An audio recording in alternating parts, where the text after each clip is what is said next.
Assalamualaikum warahmatullahi wabarakatuh. Salam sejahtera bagi kita semua. Salah satu topik dari biologi sel dan molekuler dari D3TLM. Di sini kita membahas tentang asam nukleat, bagian yang merupakan bagian dari biologi molekuler. Asam nukleat di sini yang akan kita bahas pada pertemuan kali ini itu adalah meliputi DNA, RNA, gen, dan juga genom. Sebelum kita mulai ke materi lebih lanjut, marilah coba kita pahami hubungan antara kromosom, kromatin, nukleosom, DNA, dan gen pada sel tubuh kita. Di sini terdapat gambar, ada bayi dan juga mencit yang memiliki kromosom, kromatin, nukleosom, DNA, dan gen yang tatanannya mirip.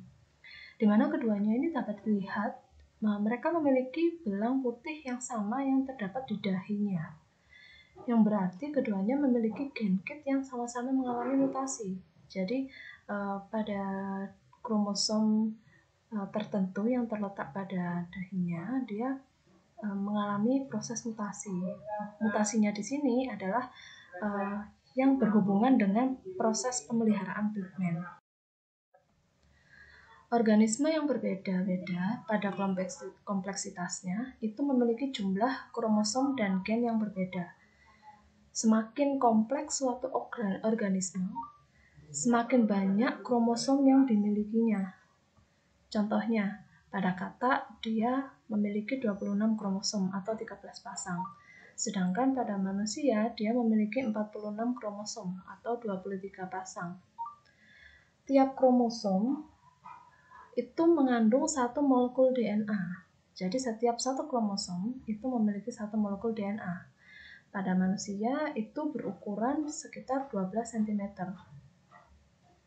Nah, semua DNA yang terdapat di dalam inti sel, jadi DNA itu lokasinya ada di dalam inti sel, panjangnya adalah 2 meter, di mana dia dikemas ataupun disimpan berada di dalam inti sel. Inti sel sendiri ukurannya adalah 2-3 mikrometer. Nah, pada gambar di sini diperlihatkan human karyotype dari laki-laki dan juga perempuan. Pada manusia, kita memiliki 23 pasang kromosom, di mana perbedaan antara karyotype pada laki-laki dan juga perempuan itu terletak pada kromosom nomor 23. Kalau laki-laki itu kromosom seksnya adalah XY, sedangkan pada perempuan itu kromosom seksnya adalah XX. Nah, sedangkan pada kromosom nomor 1 sampai nomor 22 itu memiliki bentuk yang sama. Yang berbeda hanya kromosom nomor 23 saja. Nah, pada DNA dari yang terdapat di dalam inti sel, jadi kalau kita jabarkan mulai dari inti sel sampai ke DNA itu seperti ini. Jadi setiap sel pada sekitar triliunan sel yang ada di dalam tubuh kita, setiap sel itu memiliki 46 jumlah kromosom manusia yang ada di dalam diri kita. Jadi 46 human kromosom itu letaknya ada di dalam inti sel.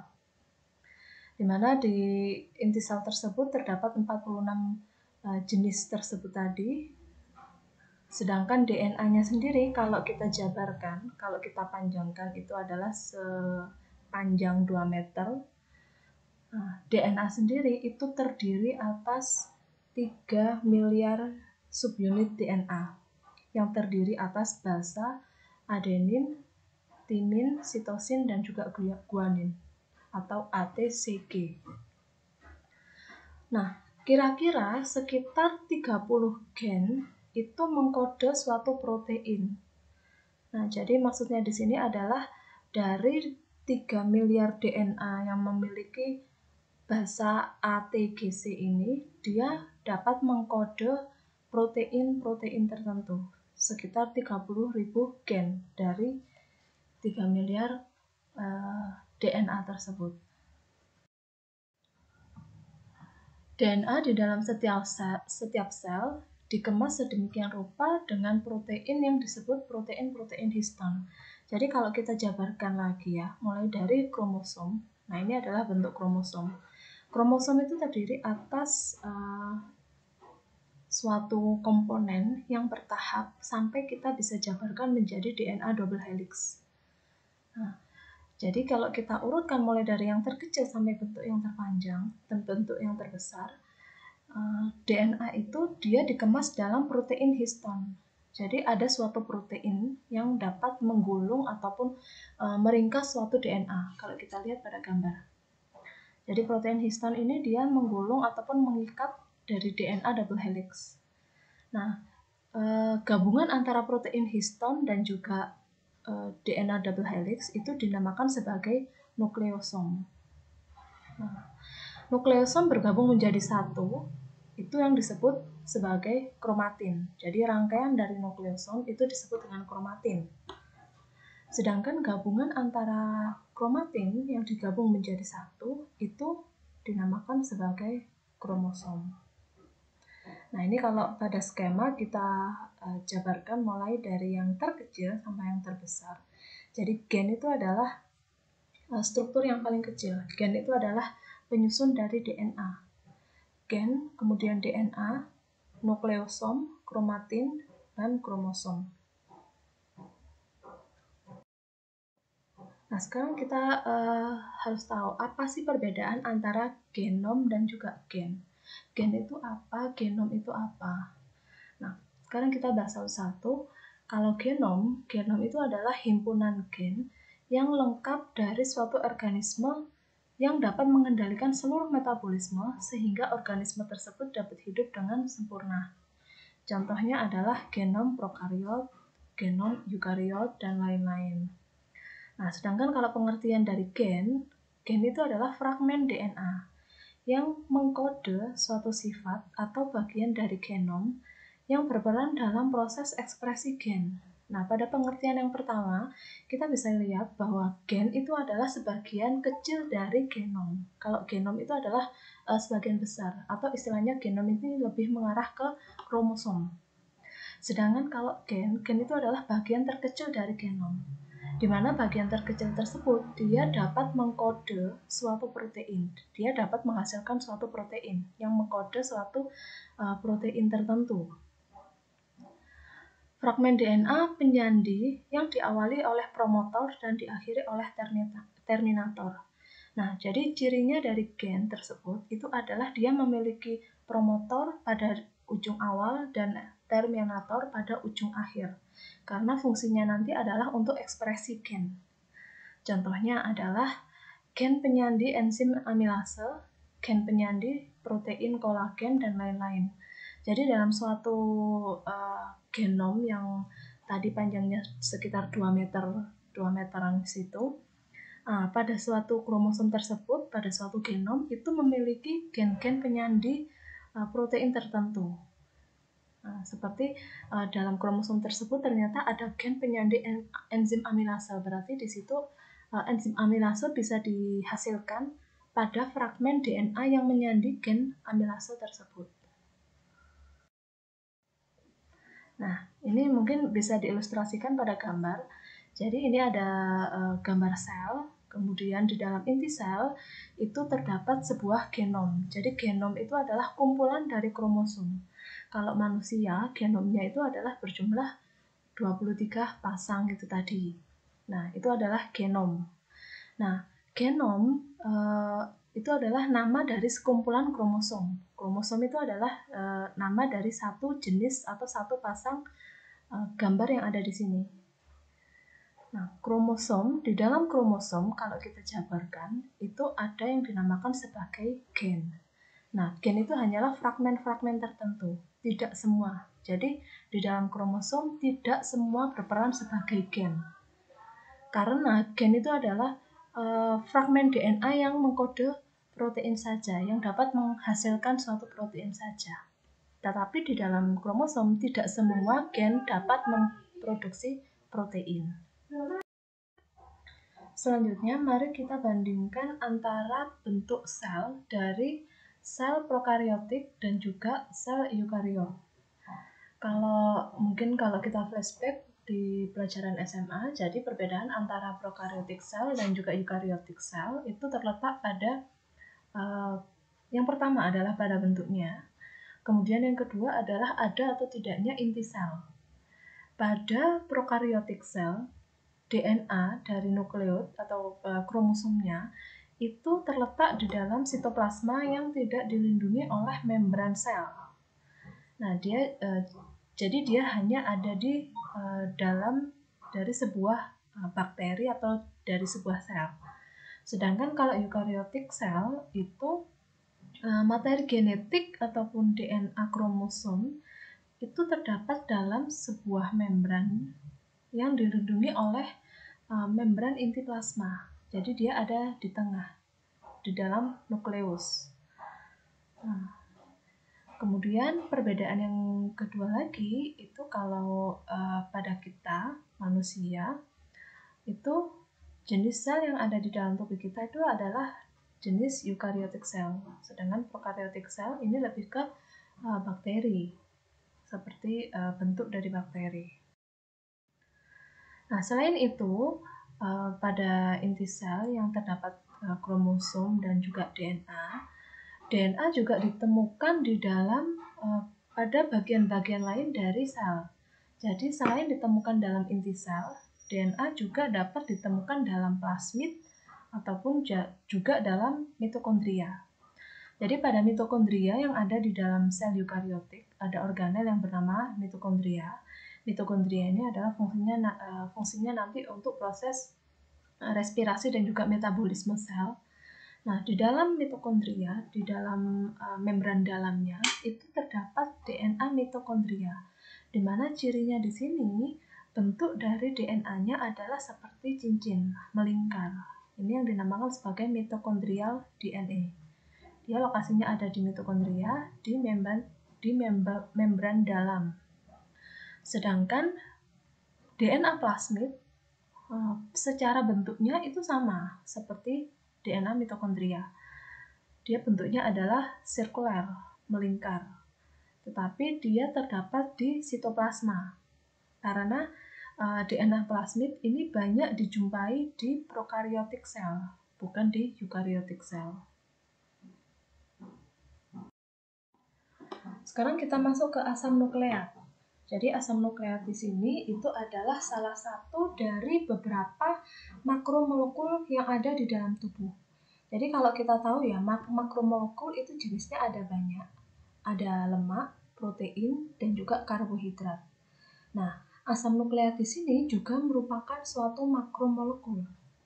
Kalau kita teliti lebih lanjut, arti dari makromolekul itu adalah suatu molekul yang besar, di mana molekul besar tersebut tersusun atas molekul-molekul yang lebih kecil atau mikromolekul.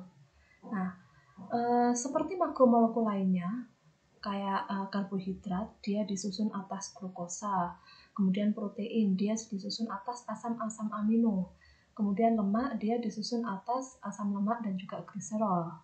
Nah, kalau asam nukleat, ini dia disusun oleh basa-basa nukleotida. Nah, asam nukleat itu merupakan suatu polimer yang terdiri dari monomer individu yang dihubungkan bersama dalam suatu rantai yang panjang. Asam nukleat yang merupakan polinukleotida. Kemudian polinukleotida di sini terdiri dari nukleotida individu yang dihubungkan bersama. Nah, jadi penyusun dari asam nukleat itu adalah nukleotida. Nah, nukleotida ini tersusun atas apa saja? Dia tersusun atas 3 komponen. Yang pertama adalah gula, yang kedua adalah basa nitrogen, yang ketiga adalah asam fosfat. Ini seperti pada gambar. Jadi ini adalah penyusun utama dari asam nukleat. Atau kata lain dari asam nukleat itu adalah polinukleotida. Kalau kita berbicara tentang polinukleotida, berarti artinya adalah poli dan juga nukleotida. Poli itu adalah banyak, nukleotida itu adalah ini tadi, nukleotida. Jadi tersusun atas banyak nukleotida. Nukleotida terdiri atas 3 komponen. Asam fosfat, gula di sini dalam bentuk gula pentosa, kemudian basa nitrogen. Nah, bila kita lihat pada gambar yang di atas, ini adalah struktur inti dari DNA. struktur inti dari DNA ini ada gula, ada fosfat, ada basa. Nah, perbedaannya antara nukleotida satu dengan yang lain itu adalah terletak pada basa nitrogen. Dia basa adenin atau basa timin atau basa purin atau basa pirimidin yang kita kenal sebagai basa purin dan juga pirimidin. Mohon maaf, basa adenin, timin, guanin, dan juga sitosin. Atau jika dikelompokkan itu adalah basa purin dan juga basa pirimidin. Mononukleotida, jadi nukleotida satu dengan yang lain sehingga membentuk polinukleotida itu dinamakan sebagai mononukleotida. Itu dihubungkan oleh ikatan fosfodiester.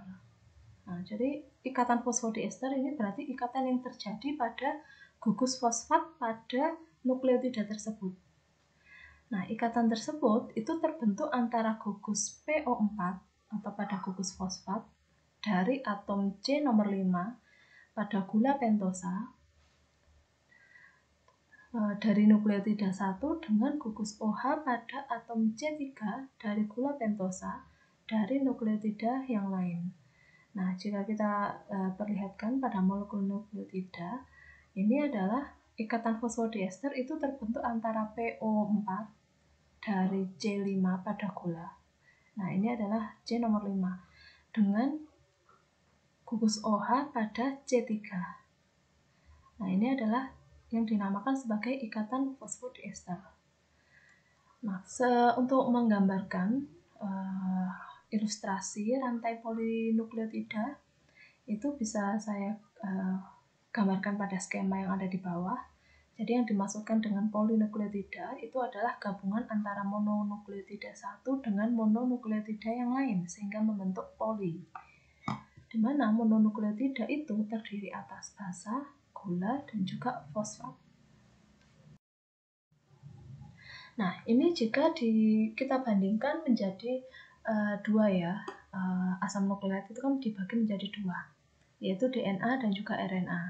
Nah, pada gambar yang pertama, pada gambar yang kiri bisa kita lihat bersama untuk nukleotidanya itu perbedaan antara DNA dan juga RNA itu terletak pada gulanya. Kalau nukleotida pada DNA, gulanya, struktur gula itu dinamakan sebagai deoksiribosa. Sedangkan pada RNA, gulanya ini termasuk dalam jenis ribosa. Kalau kita lihat pada strukturnya mungkin hampir mirip ya sekilas, tetapi perbedaannya di sini adalah ribosa dia memiliki gugus OH.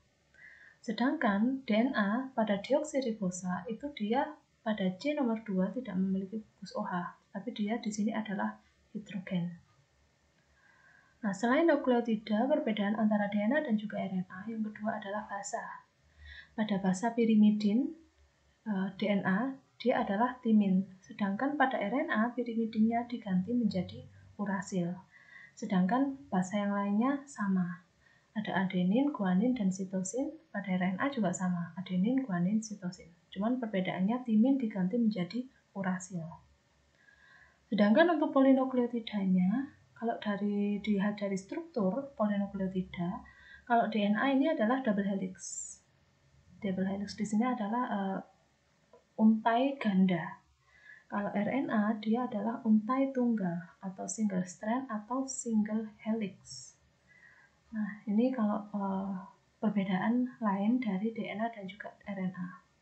Kalau DNA kepanjangannya adalah deoksiribonukleik asid atau asam deoksiribosa karena sesuai dengan gugus gula yang ada di dalam DNA, deoksiribosa. Kemudian kalau RNA dia adalah ribonukleik asid atau asam ribonukleotida, di mana menurut perbedaannya adalah pada gugus gula ribosa. Nah, ini tadi telah saya jelaskan ada dua tipe asam nukleat, itu ada DNA dan juga RNA. Perbedaan yang sangat mencolok memang kalau DNA itu adalah double helix atau double strand. Kalau RNA adalah single helix. Nah, DNA di sini ini adalah dia yang menyimpan informasi genetik. informasi genetik dari setiap individu. Nah, kemudian komponen gulanya adalah deoksiribosa. Kemudian kalau RNA di sini dia memungkinkan informasi tersebut digunakan di dalam sel. Jadi DNA dan juga RNA ini bekerja secara kesinambungan. Jadi DNA adalah template-nya, RNA ini adalah terjemahan dari DNA. Yang dimana RNA tersebut akan mengekspresikan gen tersebut menjadi protein. Nah, ini adalah rangkaian rangkuman dari perbedaan dan juga persamaan komponen dan struktur antara DNA dan RNA serta macamnya. Nah, di sini ada 8 uraian, mulai dari basa purin. Basa purin dari DNA dan RNA itu sama, ada adenin dan guanin. Sedangkan basa pirimidinnya, DNA ada sitosin dan timin, RNA ada sitosin dan urasil. Perbedaan hanya ada pada di situ, timin dan urasil. Kemudian gula pentosa. Nah, gula pentosanya di sini kalau DNA tadi disebutkan bahwa dia adalah gula pentosa deoksiribosa. Sedangkan kalau RNA adalah ribosa. Untuk ikatan fosfodiester sama-sama ada, tetapi arahnya berbeda. Kalau DNA, ikatan fosfodiesternya itu dari arah 5 aksen ke 3 aksen. Kalau RNA adalah dari arah 3 aksen ke 5 aksen. Nah, ini nanti adalah ada hubungannya pada saat ekspresi gen, pada tahap transkripsi dan juga translasi. Kemudian ikatan hidrogen, pada DNA ini terdapat ikatan hidrogen. Karena ikatan hidrogen ini adalah menghubungkan antara basa satu dengan basa lain pada untai yang berbeda. Sedangkan RNA, kalau RNA itu hanya satu untai, maka dia tidak terjadi ikatan hidrogen. Sedangkan ikatan N-glikosidik atau bisa dikatakan sebagai ikatan glikosidik dari DNA dan RNA ini keduanya adalah ada. Nah, ikatan glikosidik di sini adalah menghubungkan antara gula dengan basa nitrogen. Untuk strukturnya, DNA adalah double strand, RNA adalah single strand atau double helix dan single helix. Untuk macamnya, DNA itu terdapat 2 macam, yaitu yang pertama adalah DNA kromosom yang terdapat dalam inti sel yang umum, ya, yang ada di dalam inti sel. Yang kedua adalah DNA mitokondria yang ada di dalam mitokondria, yang seperti tadi sudah saya jelaskan pada gambar. Sedangkan kalau RNA, dia terdapat 3 jenis RNA. Yang pertama adalah mRNA, yang kedua adalah tRNA, yang ketiga adalah rRNA, di mana ketiganya ini memiliki fungsi yang berbeda-beda. Kalau mRNA ini dia dihasilkan disintesis di dalam inti sel, yang kemudian mRNA akan keluar menuju sitoplasma. Kemudian pada sitoplasma ada yang dinamakan sebagai tRNA. Di sini dia fungsinya adalah untuk membawa kodon pada proses sintesis protein. Kemudian rRNA dia ada di dalam ribosom. Nah, rRNA di sini juga membantu dalam proses ekspresi gen pada mRNA. Nah, yang pertama di sini kita bahas struktur dari DNA. Nah, struktur DNA yang bisa langsung kita lihat, DNA itu strukturnya adalah double helix atau double strand atau 2 rantai yang terpilih menjadi satu. Nah, untuk mononukleotidanya dari DNA itu terdiri atas 1 basa nitrogen. Basa nitrogen di sini adalah ya basa purin dan juga basa pirimidin, adenin, timin, guanin, dan juga sitosin. Kemudian ada 1 gula 2-deoksiribosa atau gula deoksiribosa. Itu yang pada gambar oranye di sini. Kemudian yang ketiga adalah gugus fosfat. Nah, gugus fosfat di sini itu bisa dikatakan dia berperan sebagai rantai punggung dari fosfat deoksiribosa. Nah, ini adalah gugus fosfatnya. Nah, strand 1 dengan strand yang kedua, jadi untai 1 dengan untai yang kedua, itu sifatnya adalah komplementer atau berpasangan yang dihubungkan dengan ikatan hidrogen. Jadi ikatan hidrogen ini yang pada gambar dia terdapat titik-titik putus. Nah, komplementer di sini adalah kita harus tahu bahwa gandengannya adenin itu adalah timin. Kemudian kalau guanin itu gandengannya adalah sitosin. Begitu pula sebaliknya, timin itu selalu bergandengan dengan adenin, sitosin selalu bergandengan dengan guanin. Nah, ikatan-ikatan yang terjadi pada DNA tadi sudah sekilas saya jelaskan pada tabel ya. Jadi ikatan yang terjadi pada DNA itu dia memiliki 3 jenis ikatan. Yang pertama adalah ikatan hidrogen. Nah, ikatan hidrogen ini atau pada gambar sebelah kiri ini adalah H-bonds. Nah, H-bonds ini atau ikatan hidrogen dia menghubungkan antara basa satu dengan basa yang lain. Jadi pada gambar yang pertama, ikatan hidrogen dia menghubungkan antara basa timin dengan basa adenin, di mana ikatannya terjadi ikatan secara rangkap dua. Sedangkan pada guanin dan juga sitosin, ikatan hidrogen juga menghubungkan antara kedua basa tersebut dan membentuk ikatan rangkap 3 pada sitosin dan juga guanin. Selain ikatan hidrogen, ada yang dinamakan sebagai ikatan glikosida. Nah, ikatan glikosida ini yang menghubungkan antara basa nitrogen dengan gula ribosa. Nah, basa nitrogen seperti adenin, timin, sitosin, dan juga guanin, dia dihubungkan oleh ikatan glikosida dengan gula-gula deoksiribosa. Selain itu, ada yang dinamakan sebagai ikatan fosfodiester. Nah, ikatan fosfodiester di sini yang mengikat antara fosfat, gugus fosfat, dengan gula ribosa. Yang mengikat antara gugus fosfat dengan gula ribosa. Itu yang dinamakan sebagai ikatan fosfodiester. Nah, sedangkan untuk struktur RNA atau kepanjangannya adalah asam ribonukleat adalah suatu polimer nukleotida yang terdiri dari gula fosfat, gula ribosa, fosfat, dan basa seperti adenin, guanin, sitosin, dan urasil. Nah, perbedaannya dia hanya pada urasil. Untuk struktur mononukleotidanya itu hampir sama dengan DNA, yaitu ada fosfat, basa nitrogen yang meliputi sitosin, guanin, adenin, dan urasil, dan juga gula ribosa. Nah, gulanya ini dalam bentuk ribosa, bukan deoksiribosa.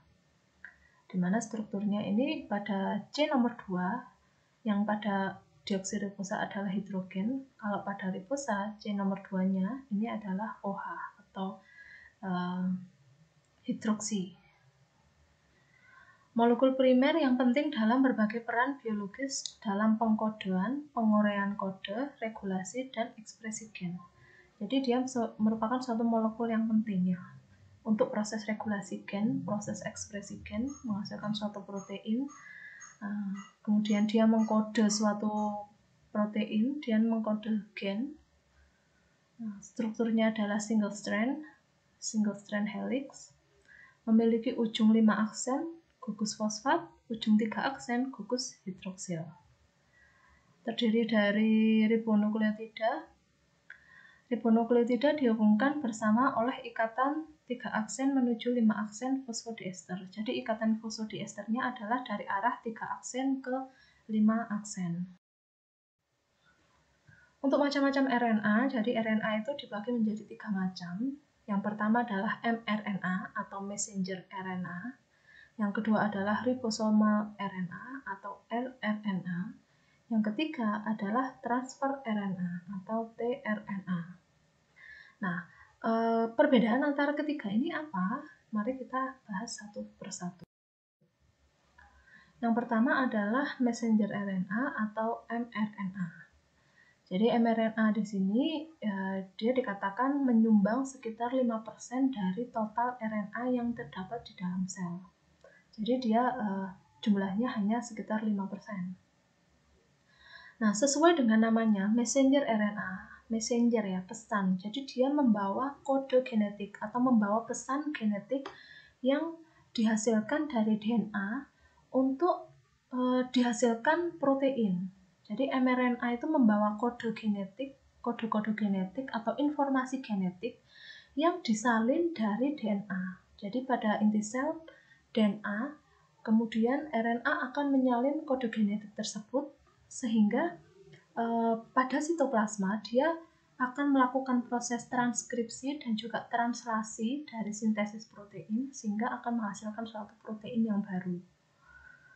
Nah, kode genetik di sini dia membawa dalam bentuk triplet atau 3 bentuk basa yang disebut sebagai kodon atau kode genetik, itu singkatannya. Kemudian pada strukturnya dari mRNA seperti pada gambar ya yang atas itu sebagai dari proses pasca transkripsi dari eukariot, di mana ujungnya adalah 5 aksen dari mRNA, dia memiliki cap atau tutup. Capnya di sini itu terdiri atas trifosfat guanin. Trifosfat guanin itu berarti 3 fosfat, trifosfat, 3 fosfat guanin. Ada basa guanin. Di mana tujuannya cap di sini pada ujung 5 aksen itu adalah untuk membantu dalam proses pengenalan mRNA selama proses translasi atau sintesis protein. Nah, ini adalah kepalanya dari mRNA, kemudian ini adalah kode gen yang membawa kode genetik dari DNA, dari mRNA. Kemudian pada ujung 3 aksen mRNA, dia memiliki yang dinamakan sebagai poly A tail atau ekor poly A. Nah, poly A tail ini maksudnya adalah dia memiliki basa adenin yang sangat banyak. Poly atau banyak, A itu adalah adenin ya, basa A, basa adenin. Kemudian tail itu adalah ekor karena letaknya adalah di belakang. Nah, beberapa residu adenin yang ditambahkan pada ujung 3 aksen. Tujuannya adalah untuk mencegah degradasi mRNA secara enzimatis, di mana cap dan juga tail, cap dan juga poly A tail ini fungsinya adalah untuk memberikan stabilitas pada mRNA. Jadi supaya mRNA-nya ini dia stabil, dia tidak mengalami degradasi oleh enzim-enzim yang ada di dalam sel. Jadi dia fungsinya adalah untuk melindungi mRNA. Nah, mRNA sendiri secara fungsinya dia merupakan proses transkripsi kode genetik dari DNA menjadi bentuk yang dapat dibaca dan digunakan untuk membuat protein. mRNA sendiri dia membawa informasi genetik dari inti sel ke sitoplasma sel. Yang kedua adalah ribosomal RNA atau rRNA. Ini pada gambarnya dapat dilihat seperti ini, gambar dari rRNA. Dia ditemukan di ribosom dengan mencakup 80% dari total RNA yang ada di dalam sel. Nah, pada ribosom sendiri dia terdapat 2 komponen utama. Yang pertama adalah subunit besar, yang kedua adalah subunit kecil. Di mana subunit ribosom kecil ini dia fungsinya adalah untuk membaca mRNA tadi, mRNA yang telah membawa informasi genetik dari inti sel untuk menuju ke sitoplasma. Ribosomal ini dia letaknya di sitoplasma kalau di dalam sel. Sedangkan subunit besarnya dia bergabung dengan asam amino untuk membentuk rantai polipeptida. Jadi subunit besar di sini dia fungsinya adalah untuk membawa asam amino yang ada di sitoplasma sehingga membentuk rantai polipeptida atau membentuk protein yang baru. rRNA bergabung dengan protein dalam sitoplasma untuk membentuk ribosom yang bertindak sebagai tempat sintesis protein. Jadi tempat proses sintesis protein atau tempat proses pembentukan protein yang baru itu terletak di ribosomal RNA, terletak di dalam ribosom. Struktur kompleks ini berjalan di sepanjang molekul mRNA selama translasi dan memfasilitasi perakitan asam amino untuk membentuk rantai polipeptida. Selain itu, dibutuhkan tRNA untuk proses sintesis protein. Nah, mungkin ini keterangan lebih lanjut akan saya jelaskan di bab sintesis protein, transkripsi, dan juga translasi. Karena di situ 3 jenis RNA akan sangat berperan. Kita akan tahu tRNA itu fungsinya dalam sintesis protein itu seperti apa, rRNA itu dalam proses sintesis protein itu seperti apa, sedangkan mRNA itu kenapa kok dia bisa membawa informasi genetik, itu bagaimana. Nah, sedangkan ini yang terakhir adalah tRNA ya, atau transfer RNA. Nah, sesuai dengan namanya transfer RNA, berarti dia di sini adalah fungsinya untuk membawa asam amino pada proses sintesis protein agar membentuk protein-protein baru yang dibawa oleh informasi genetik dari mRNA tersebut. Nah, untuk dari gambarnya sendiri ataupun struktur dari tRNA, dia sangat spesifik atau sangat khas sekali. Dia dapat dikatakan memiliki struktur seperti daun semanggi, di mana dia distabilkan oleh ikatan hidrogen yang kuat antar nukleotida. Dia memiliki 3 loop atau seperti bentuk cincin ini ya. Nah, 3 loop ini dibentuk berdasarkan melalui ikatan hidrogen. Nah, ini ikatan putus-putus di sini adalah ikatan hidrogen antara intramolecular base pairing ya. Ujung 3 aksen ini yang ada di atas, ujung 3 aksen, dia berfungsi sebagai tempat pelekatan asam amino. Jadi asam amino dia melekat di ujung 3 aksen. Nah, asam amino yang di sini itu berdasarkan dari antikodon yang ada di bawah, luar lingkaran yang paling ujung. Jadi kalau dia antikodon di sini dia membaca CGG, contohnya ya, berarti di sini pada 3 aksen dia akan membawa asam aminonya, jenis asam amino. Interaksi antara kodon dan antikodon ini menentukan asam amino berikutnya yang akan ditambahkan selama proses sintesis protein. Nah, jadi dia berikatan dengan asam amino tertentu sesuai dengan kodon dan juga antikodon yang bereaksi pada proses sintesis protein. Nah, fungsinya dari tRNA di sini adalah dia membawa atau mentransfer asam amino ke ribosom yang sesuai dengan setiap kodon 3 nukleotida. Asam amino kemudian dapat digabungkan dan diproses menjadi polipeptida dan protein. Nah, seperti itu. Kemudian untuk aliran informasi genetik, jadi di dalam biologi sel dan molekuler, dalam genetika molekuler itu ada yang dinamakan sebagai dogma sentral. Nah, dogma sentral di sini itu adalah bagaimana suatu DNA yang memiliki informasi genetik itu bisa menghasilkan protein.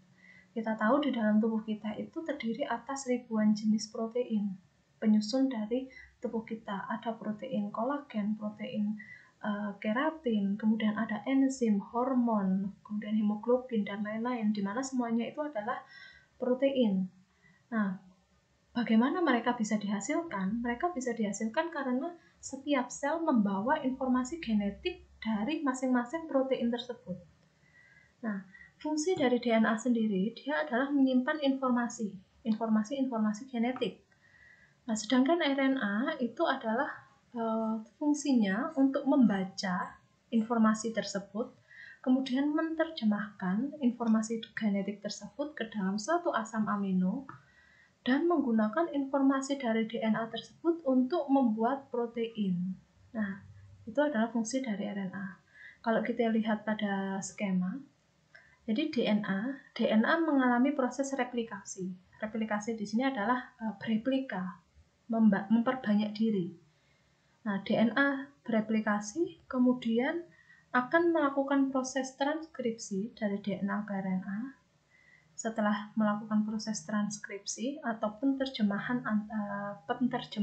dari DNA ke RNA, maka RNA akan ditranslasi. Nah, DNA akan diterjemahkan, ditranslate menjadi protein yang baru. Ini adalah merupakan suatu dogma sentral dari genetika molekuler atau biologi molekuler. Nah, sampai sini kuliah dari saya yang bisa saya sampaikan dari bab asam nukleat. Nah, apabila ada pertanyaan mungkin bisa langsung bertanya pada kolom komentar ataupun secara pribadi wapri kepada kita. Terima kasih atas perhatiannya. Semoga bermanfaat bagi kita semua. Wassalamualaikum warahmatullahi wabarakatuh.